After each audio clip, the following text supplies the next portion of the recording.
There have been internet reports of 3 protesters shot dead during clashes on the streets of the Iranian capital. Opposition websites are reporting security forces using live rounds and tear gas to disperse opposition supporters in central Tehran. Authorities have warned the pro-reform opposition against using the Ashura religious events to revive protests against the government. Well, joining us in the studio now is Siavash Ardalan from the BBC's Persian service. Siavash, if it's confirmed that 3 people have indeed been shot dead, it marks a dangerous escalation in these protests, in these clashes in Tehran. It's been a fatal clash today. It's not to be expected today.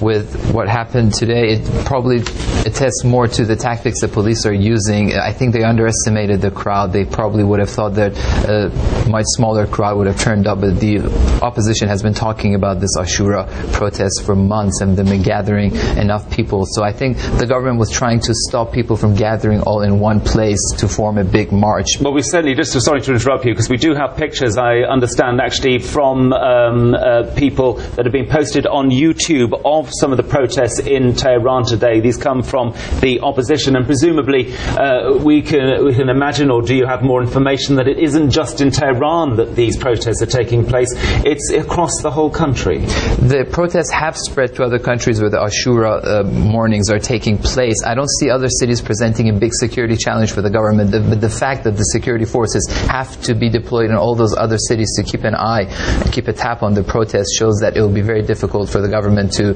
control the situation in Tehran as well, where they've deployed hundreds and thousands of security forces. And of course there was an official commemorations taking place in Tehran today. We've also got pictures of President Ahmadinejad actually in the Ashura commemorations, and so there are 2 sort of sets of people gathering in Tehran, and that's where you get the clashes, and presumably that's why the police have been trying to make sure that the demonstrators don't gather all at once. They seem to have not been terribly successful at that.